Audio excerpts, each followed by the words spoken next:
Since the start of the Bahraini revolution just 2 months ago, nearly 30 people have been killed by the security forces. So why has Britain, a close ally of the country, remained silent about human rights abuses in Bahrain? Have you passed this on to the government? This might made by your country. We don't want to do anything that will upset the rulers.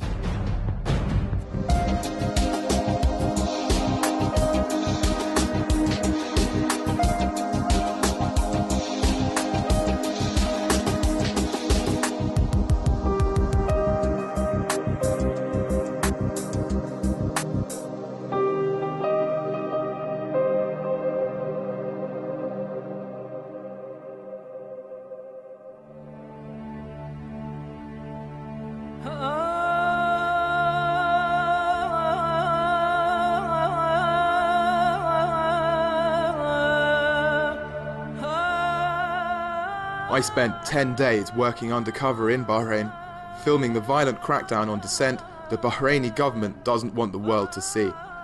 From arbitrary arrests to the use of live fire against unarmed civilians, the state's repression now targets Bahrain's entire Shia population.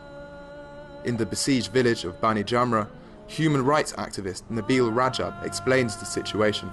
Well, as you see now, the situation is critical, and as the tank is everywhere in the street, all the villages are sieged by the GCC forces, and people still protesting, and we have one guy died yesterday, and we have tens of people injured. I mean, it's sad that we can't take them to any hospital, because the only hospital that we have has been taken by the government, and all the injured people, we've been treating them at home and with volunteer doctors and nurses. I was lucky. Just days after this interview, armed police stormed into Nabil Rajab's house and arrested a group of American journalists just for speaking to him. Since the Saudi army entered Bahrain, the country's Shia majority has been subjected to a reign of terror. Police is all around us 24 hours, indeed, because we are asking for legitimate demands. One of the demands is that we are asking for freedom. We ask for an elected government. We want our freedom. That's what we want. And unfortunately, the government doesn't understand us, and they try attacking us with high live ammunition, with tear gas, day and night.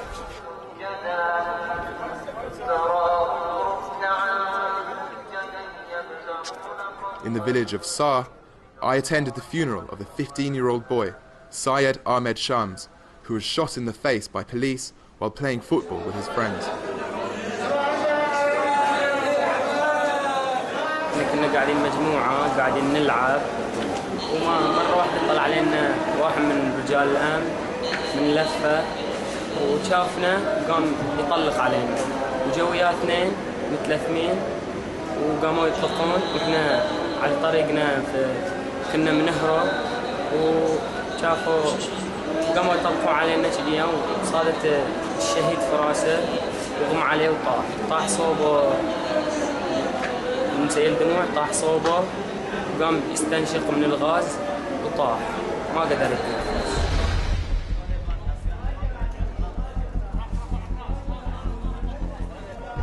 Thousands gathered to mourn Bahrain's latest martyr and to call for the downfall of the Al Khalifa dynasty.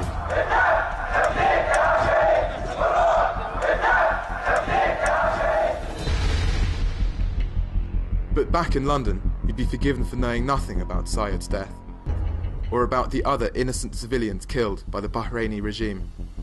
Britain ruled Bahrain for over 200 years and still retains great influence there, yet the Foreign Office didn't condemn the Bahraini government's violence, and the BBC didn't report it.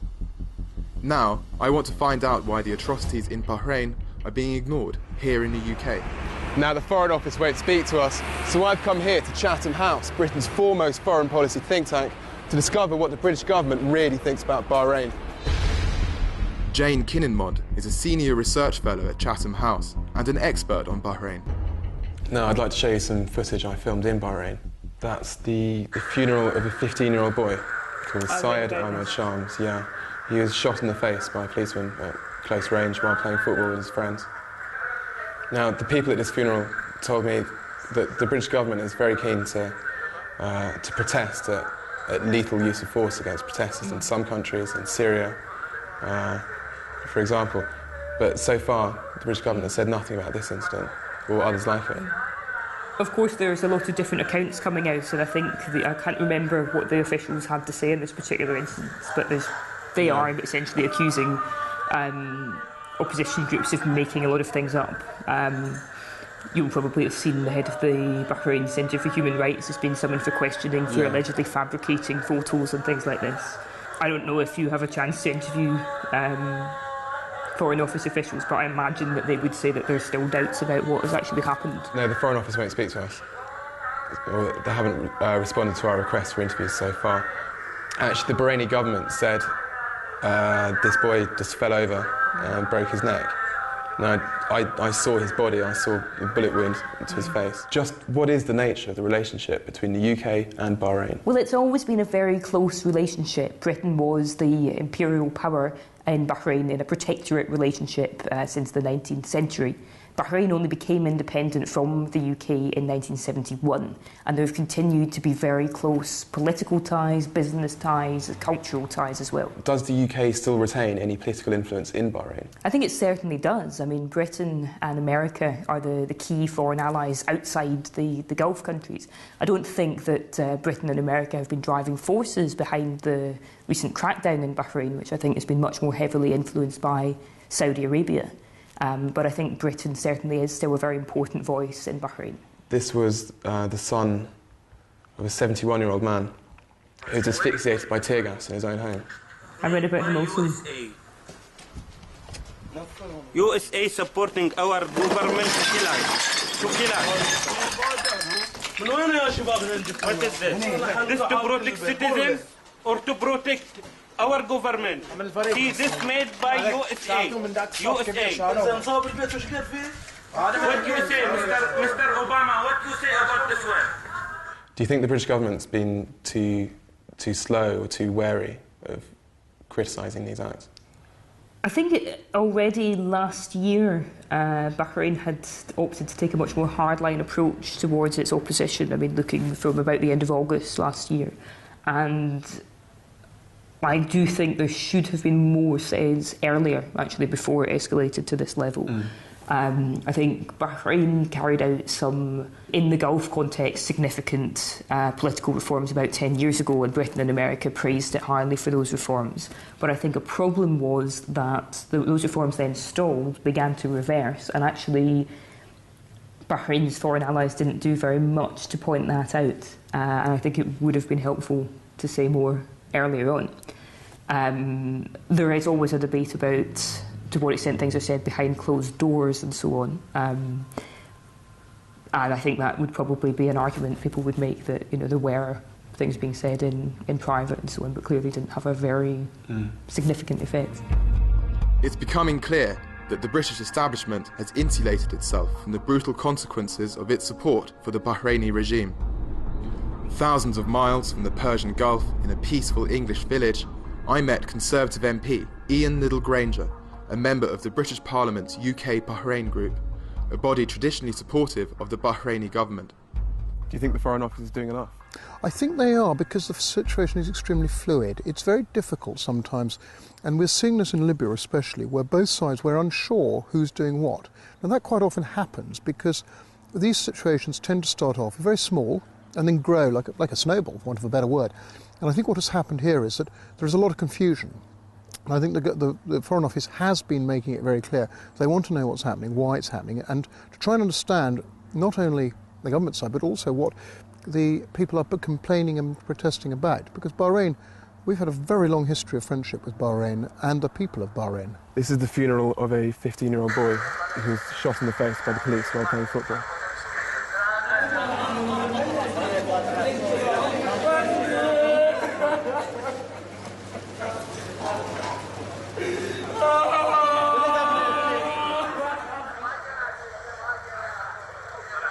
His family asked me to show this to the government in Britain.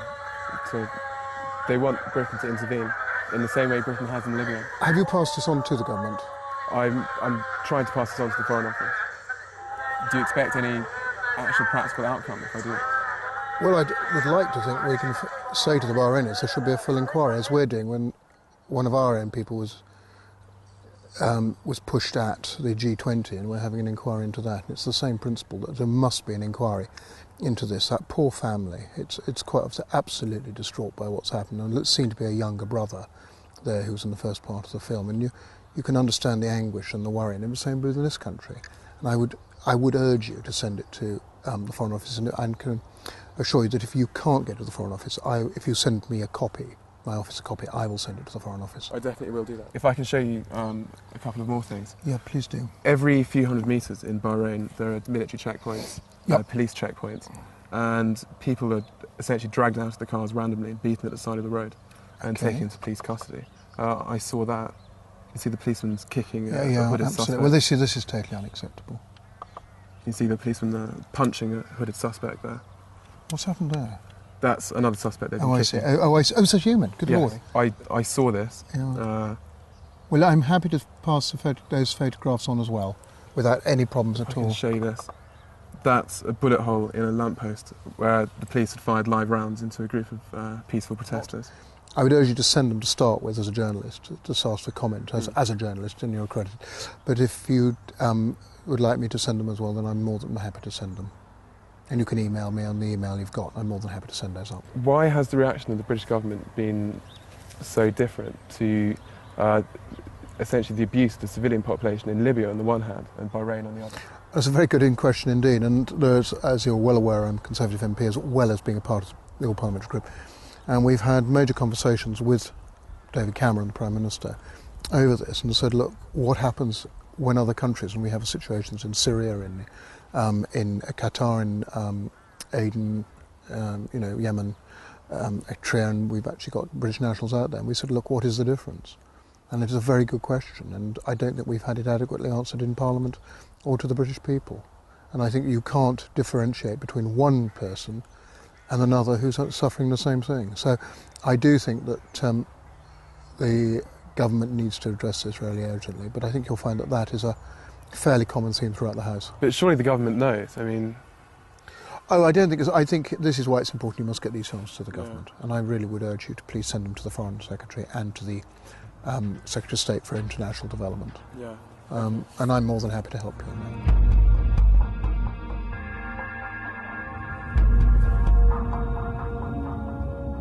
Now, we've asked the Foreign Office for an interview and they've said they're too busy. We've given them a long list of questions about Bahrain and we haven't heard a response. For the British government, it seems, Bahrain just isn't an issue.